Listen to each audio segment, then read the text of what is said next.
इसके आगे page number 68 पर देखिए। उस दिन संध्या समय उनके देखते देखते सामने की गुलाब की डाली पर एक चिड़िया आन बैठी।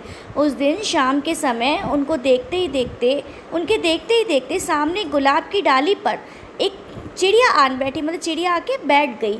चिड़िया बहुत ही सुंदर थी। उसकी गर्दन लाल थी और गुलाबी होते होते किनारों पर जरा जरा नीली पड़ गई थी। मतलब वो गुलाबी होते होते जैसे ही वो किनारों पर जरा जरा नीली पड़ गई थी। वो पंख ऊपर से चमकदार स्याह थे, मतलब पंख ऊपर से क्या थे, चमकदार स्याह थे। उसका नन्हा सा सिर तो बहुत प्यारा लगता था। उनका जो नन्हा सा छोटा सा सिर था वह बहुत ज़्यादा प्यारा लग रहा था। और शरीर पर विचित्र चित्रकारी थी, मतलब अनोखी चित्रकारी थी। चिड़िया को मानो माधवदास की सत्ता का कुछ पता ही नहीं था। मतलब चिड़िया को माधवदास की कुछ भी सत्ता का पता नहीं था। और मानो तनिक देर का आराम भी उसे नहीं चाहिए था, मतलब उसको थोड़ी देर का आराम भी उसको नहीं चाहिए था। कभी पर हिलाती थी, कभी फुदकती थी। वह खुश मालूम होती थी, मतलब कभी वो पर हिला रही थी, कभी फुदक रही थी। वो बहुत ही ज़्यादा खुश मालूम होती थी।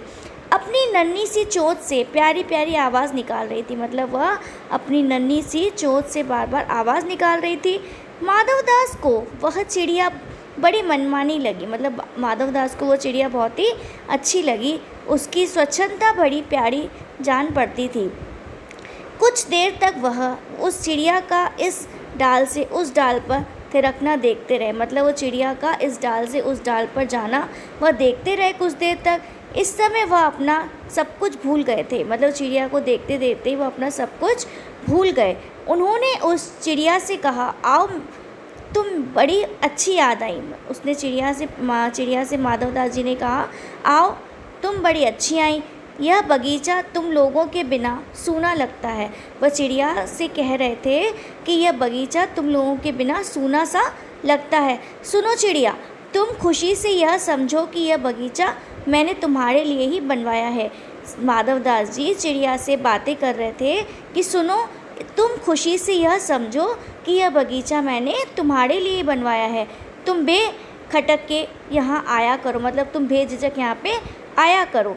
चिड़िया पहले तो असावधान रही, मतलब चिड़िया को पहले कैसा लगा, असावधान थी। फिर जानकर कि बात उससे की जा रही है, पहले तो वो समझ नहीं पा रही थी। जब वो जान गई कि वो उनसे बात कर रहे हैं तो एकाएक तो घबराई, मतलब वो घबरा सी गई। फिर संकोच को जीत कर बोली, मुझे मालूम नहीं कि यह बगीचा आपका है। चिड़िया ने उनसे कहा कि मुझे नहीं पता कि बगीचा आपका है, मैं अभी चली जाती हूँ। उसने चिड़िया ने बोला कि मैं अभी चली जाती हूँ। पल भर सांस लेने में यहाँ टिक गई थी, मतलब चिड़िया ने क्या बोला कि मैं सांस लेने की यहाँ पे बैठ गई थी, मैं बहुत थक गई थी इसलिए यहाँ बैठ गई।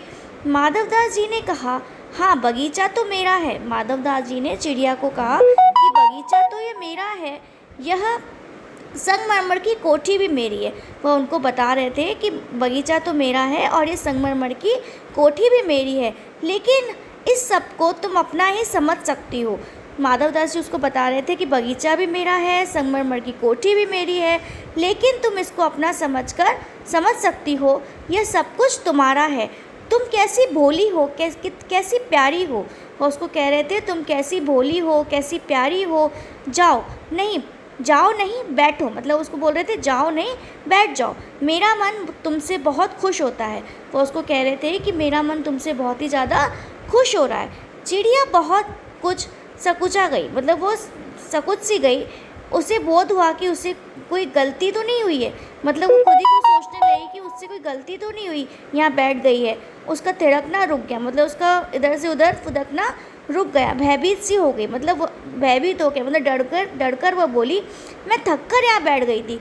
तो वो माधवदास जी से कह रही थी कि मैं थक कर बैठ गई थी, मैं अभी चली जाऊँगी, बगीचा आपका है, मुझे माफ़ करें। तो वो उनसे कह रही थी, नहीं बगीचा ये आपका है, मैं यहाँ थक कर बैठ गई थी और मुझे माफ़ कर दीजिए, मैं अभी चली जाऊँगी।